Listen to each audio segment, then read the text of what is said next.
Russische kernonderzeeër. Submarine sank to the seabed off. В атомоходе Kursk субмарина, на ней было более 100 моряков.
The salvage of the Kursk, a challenging operation awarded by Russian authorities to the worldwide heavy lifting and transport company Mamut after months of negotiations.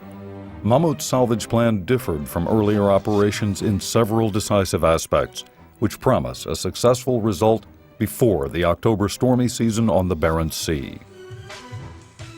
Shortly after signing, Mamut subcontracted the bulk of the project to Mamut SMIT, its joint venture with worldwide maritime service provider SMIT International. They face an operation unique in the maritime world.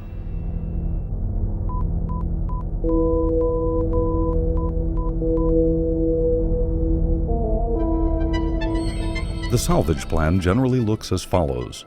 The Kursk, 155 meters long, lies at a depth of 108 meters below sea level, 70 miles off the coast of Murmansk. Its heavily damaged nose sunk into the seabed clay. To yield a compact object that can be handled during the lifting operation, the damaged front section will be cut off by a specially designed robotic cutting wire.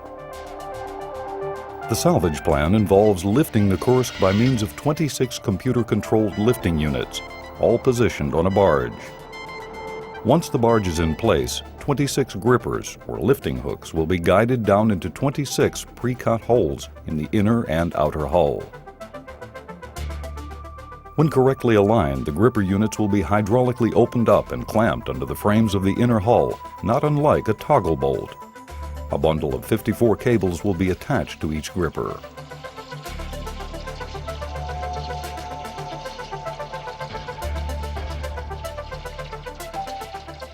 The cables are lifted by means of strand jacks that are situated on the deck of the barge. Each strand jack has a lifting capacity of 900 tons. Strand jacks lift hydraulically with a special gripping motion, not unlike climbing a rope hand over hand. They're often used for heavy lifts, but usually on land.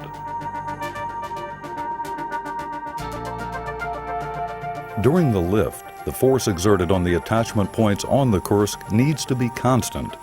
To maintain stability, the strand jacks will be fitted on top of a series of heave compensators that act like shock absorbers. They will allow the barge to move up and down while controlling the required tension on the strands. The lifting will be precisely controlled, centimeter by centimeter. The force on each bundle of cables can be set individually to minimize the tension on the hull of the Kursk.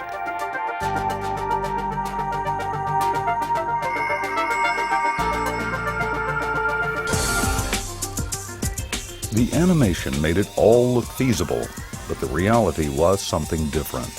There were only 5 months to handle the total job from preparation to actual lift. Preparations began in various places around the world. Altogether, 26 lifting units have to be constructed. Each lifting unit consists of a strand jack, a heave compensating system, an enormous cable reel, grippers, and gripper guides. Besides the strand jacks, every part of the lifting unit is specially designed and constructed. Hundreds of technicians work on all parts of the lifting system. Computer programmers are working overtime to get the lifting operation systems ready in time. The construction of the gigantic reels for the lifting cables is a major task on its own. Kilometers of cables will have to be rolled onto these reels to prevent an enormous wire spaghetti bowl on the deck of the Giant.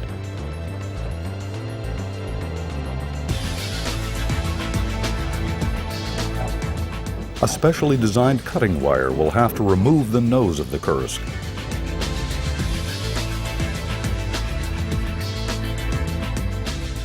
This cutting wire, consisting of a steel thread with specially processed buses, is first tested on an old sand dredge.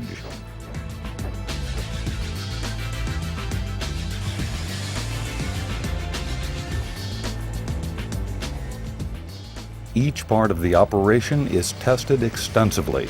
Nothing can be left to chance. Part of the inner and outer hull of the submarine has been copied to determine whether the lifting plugs operate according to plan. A plug is lowered into the hole. It then opens and attaches itself to the frame of the submarine. A delegation of Russian engineers comes to Holland for the specific purpose of viewing this test.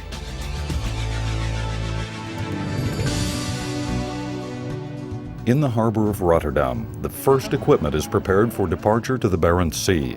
This involves two enormous suction anchors that are needed for the cutting operation. In due time, these anchors will be positioned in the seabed along the sides of the Kursk.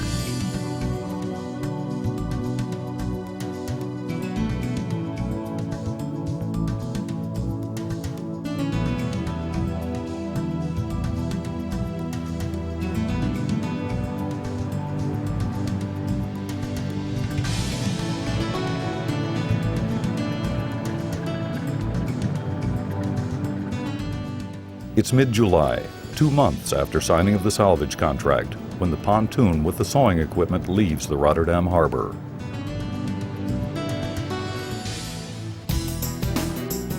Meanwhile, engineers extensively calculate and recalculate all technical parts of the operation. En dat is wat de lijn die de Russen hebben voorgesteld. Maar zoals deze tekening aangeeft, is dat een betere doorsnede. While their complex work continues, the Giant 4 is transported to a dock in Amsterdam to be modified for the lifting operation.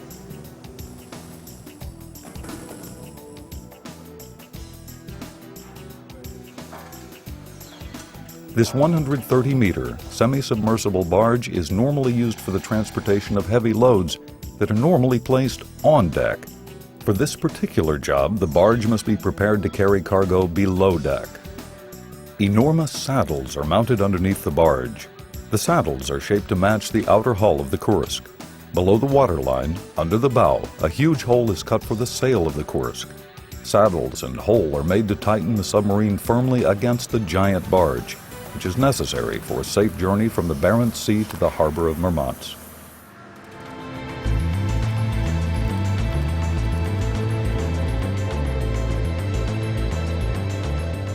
While work on the Giant continues, the barge with the cutting equipment arrives in the small Norwegian village of Kirkenes. Here, just a few miles from the Russian border, the final tests with the cutting system will take place. First, the salvage team needs to test the cutting system on an actual piece of metal similar to the material from which the Kursk has been constructed. At least, that's how it will work in theory. 2 cylinders are placed on top of the enormous suction anchors. The 2 cylinders, driven by gigantic power packs, have a suction pump that is able to reduce the pressure inside each cylinder, causing the anchors to work their way downwards into the seabed.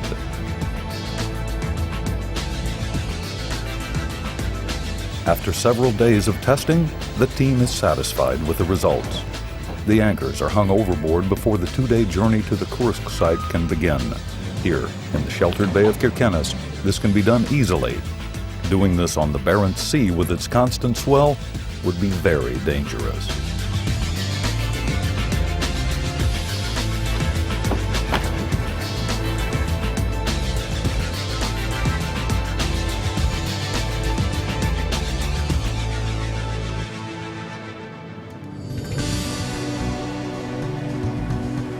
While the pontoon sets course for the Kursk, the finishing touch is put on the Giant in Amsterdam. As all parts need to be assembled on site, an assembly line is created on the quay immediately next to the Giant 4. First, all lifting cables are guided through the strand jacks. The next step is to guide them onto the reels. More than 200 kilometers of cables are controlled in this way.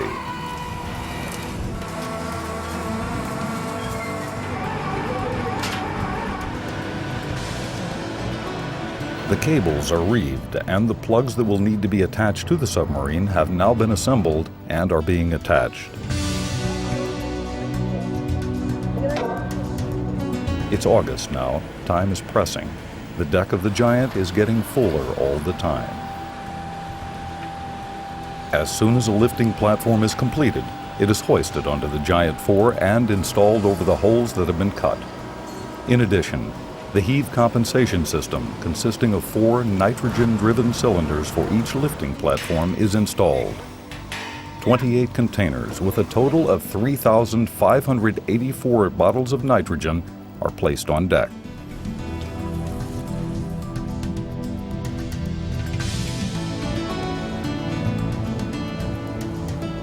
After 2 months of working nearly round the clock, the bare pontoon has been converted into a high-tech lifting bulwark, the likes of which the world has never seen.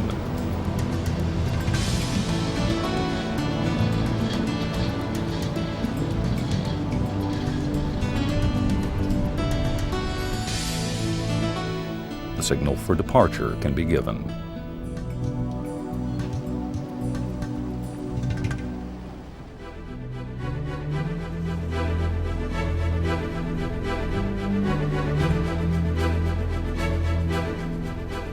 Even while work on the Giant is going on, an international team of divers is getting ready in Aberdeen, Scotland for departure. The diving support ship Mayo will function as a command ship during the operation. Without expert underwater work, the Kursk cannot be lifted. Before departure, the divers receive final instructions about what they can expect to encounter. They've been trained in particular to be alert for the potential danger of nuclear radiation. After all, the Kursk is a nuclear submarine and will have to be handled gently. Because of the depth of more than 100 meters, the divers must remain in saturation during the entire operation. This means they'll have to work and live for a maximum of 28 days under the same pressure that prevails at a depth of 100 meters. The first 12 divers prepare themselves for this heavy task. Once the door is closed, the ordeal of the divers begins.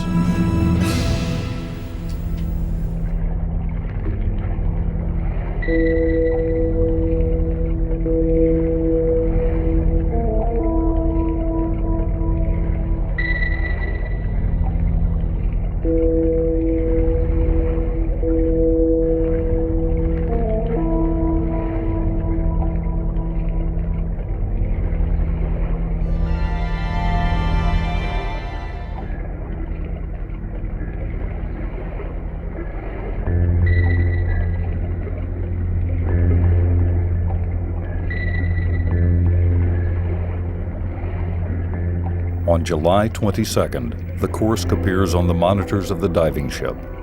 Almost a year after the fatal disaster, the first divers are standing on the hull of the submarine. The gigantic task of salvaging this 9,000-ton hulk, including the bodies of the victims, can begin. According to the lifting plan, 26 holes have to be cut in the inner and outer hull of the submarine. This operation will be carried out by the divers. They need to cut the holes using abrasive jet cutting. This involves the use of high-pressure water mixed with a special type of sand. The divers work round the clock so as to lose no time.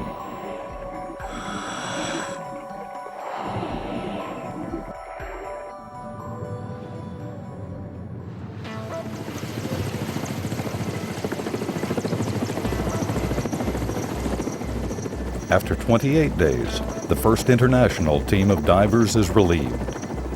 The Russian Navy, constantly nearby with its vessels, coordinates the crew changes.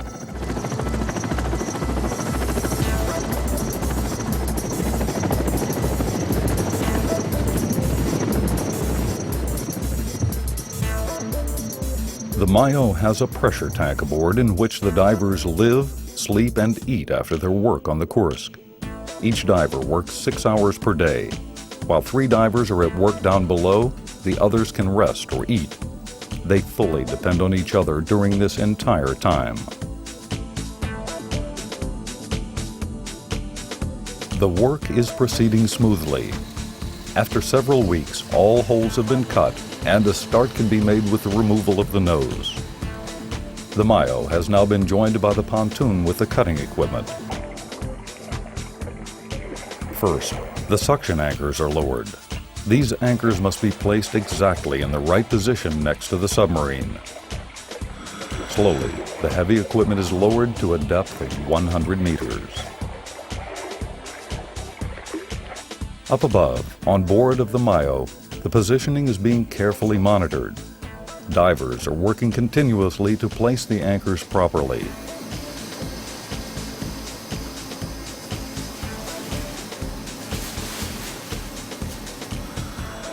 The work goes on around the clock.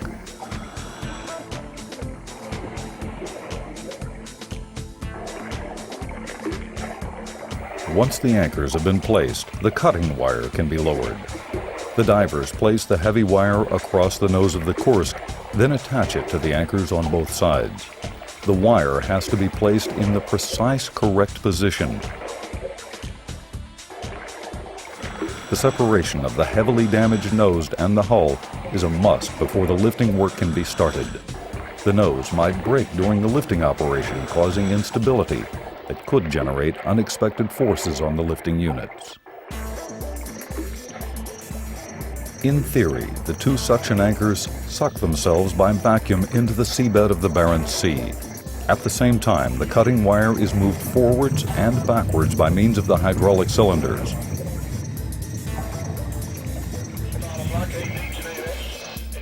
After an hour, the cutting wire is turned off to view the result thus far.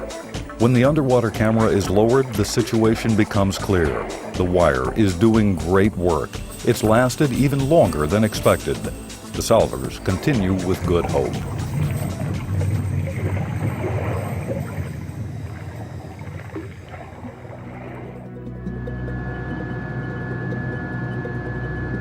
First priorities of the project team throughout the operation were the safety of all personnel on the scene and the protection of the marine environment.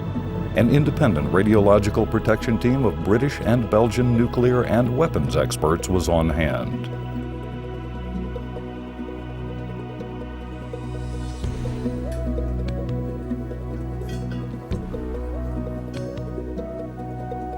Constant monitoring of all equipment and personnel at the scene during the entire operation confirmed no radiation leakage from the Kursk reactors.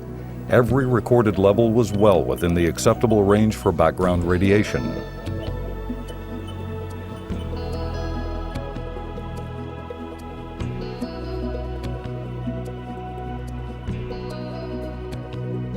When the nose is fully cut off at last, final preparations for lifting can start. Divers clear all debris from the holes. With special equipment, the remaining cables and pipes between the inner and outer hull are removed. These are the last preparations made on the hull of the Kursk to ensure safe and successful installation of the grippers.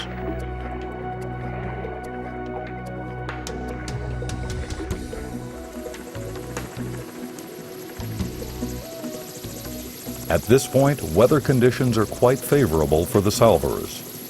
In spite of the fact that the Giant and the Mayo experience high waves every so often, most of the time, the team members can continue their job.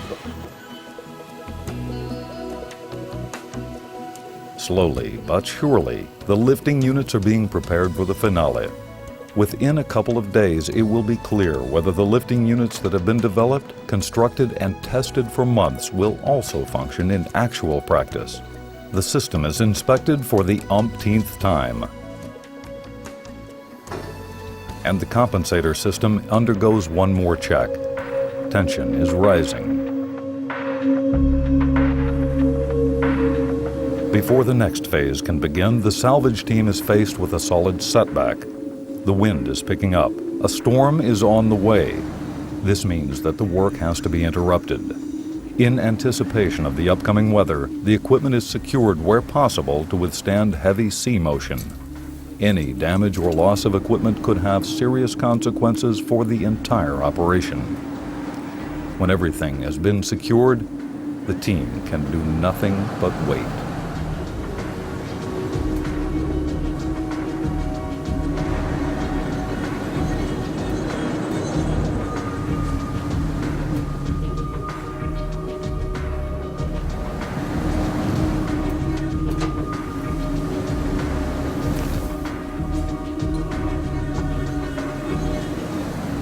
The wind picks up to gale force.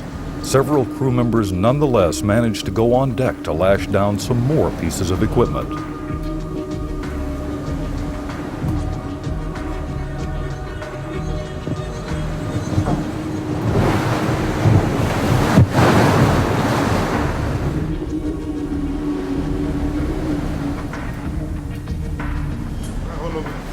Wacht op het weer, hè? Dat is uitdrukking voor WOW, waiting on weather.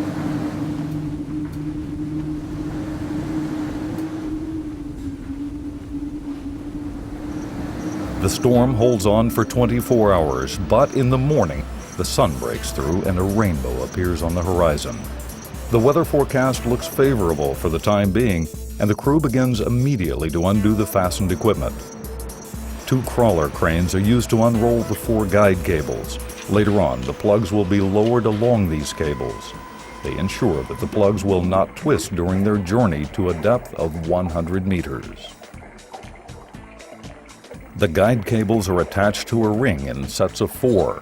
The divers then affix the rings to guiding cones which are installed on each hole. Doing so, the grippers can slide in easily. When correctly aligned, the gripper units will be hydraulically opened up and clamped under frames in the inner hull.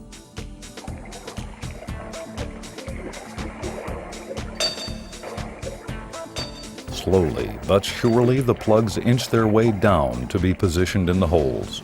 As the 0 hour approaches, the tension on board rises. As the first plugs are attached, the compensation system is also put into operation. The compensators with the strand jacks on top absorb the rocking of the Giant on the sea waves.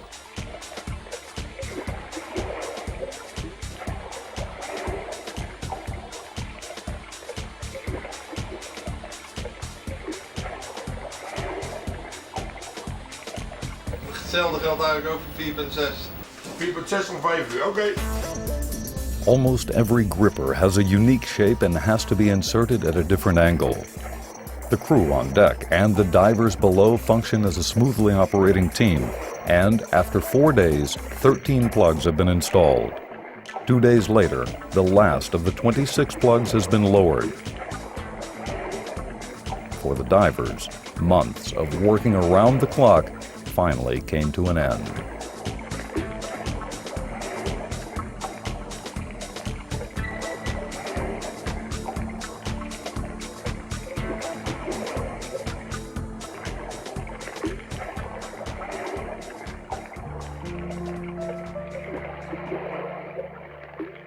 More than a year has gone by since the Kursk landed on the sea bottom. Now, shortly before the submarine is to be pulled loose, the salvage team pauses to reflect on the victims who are still on board. A commemoration plaque and a wreath are lowered onto the Kursk.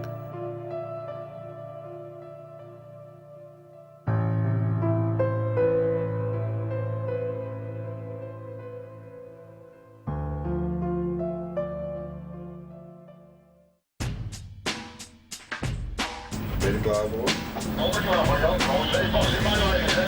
Divers, everything is ready, iedereen standby. We can start to lift. The final phase has begun. The command is given to start the actual lifting process. The traction on the Kursk is gradually being raised. Komt-ie? We're getting nervous. Als we losgekomen, prikkelt het dan nog een beetje door. Squeeze the load now and keep the COG of the total lift force at the same location, okay? Yeah, so Roger, go for it. Hij is los! Hij is los! Blakhout, allemaal. After 8 hours, success is already at hand. At 3:45 Moscow time during the night of October 8th, the Kursk comes loose from the seabed. Air bubbles evidence that the Kursk is moving. 9,000 tons of traction is needed to pull the hulk loose from the sea floor. It takes another 10 hours for the submarine to ascend the 100 meters that separate it from the bottom of the Giant. The heave compensating system works properly. At 3 o'clock in the afternoon, the Kursk is secured firmly against the bottom of the Giant. This calls for a little party on board. The most critical part of the entire operation, pulling the Kursk loose from the sea bottom, has been successfully completed.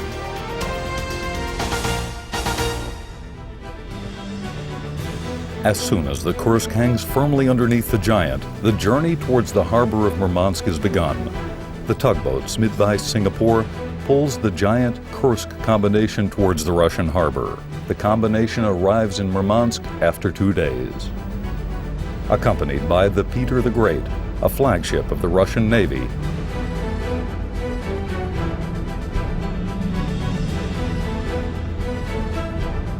in the final phase of the operation, the submarine will be brought to a dry dock near Murmansk. Because the draft of the Giant 4 with the Kursk underneath is deeper than the floor of the dock, the Giant Kursk combination will have to be lifted. To achieve this remarkable lift, 2 massive submersible pontoons are to be built. The natural buoyancy will raise the pontoons together with the Giant Kursk combination and sail it into the floating dock.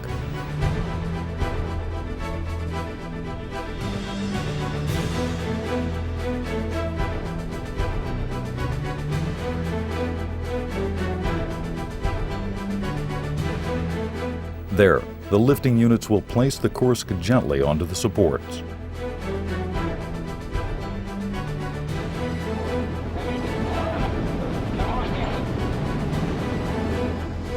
The Giant Kursk combination remains in the middle of the Bay of Murmansk, while the pontoons are slowly positioned on either side.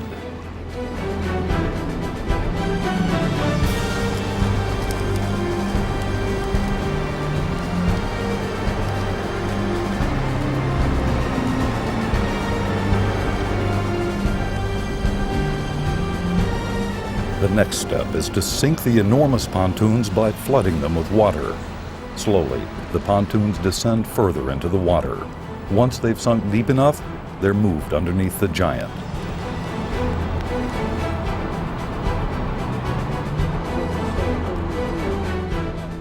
As soon as the pontoons are underneath the Giant, they're pumped full of air. Slowly, they come upward. It has become cold in this northern part of Russia. After months of hard work, fatigue is starting to show its face here and there.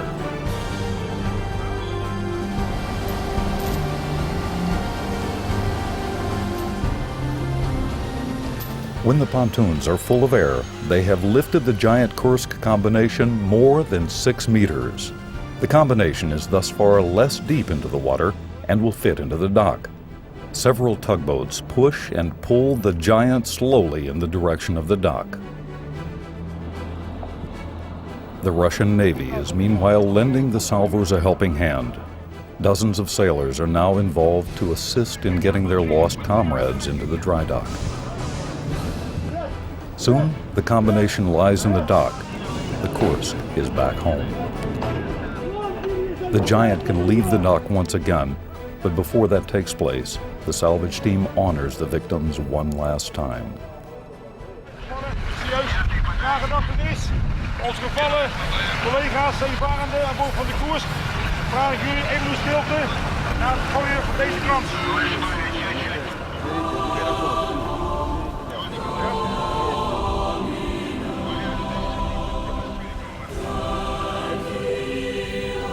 Here ends a successful operation in which numerous innovations were needed to overcome the many challenges. Raising the Kursk is a story of technological ingenuity, perseverance, and courage in a fight against time and the elements by specialists from many countries.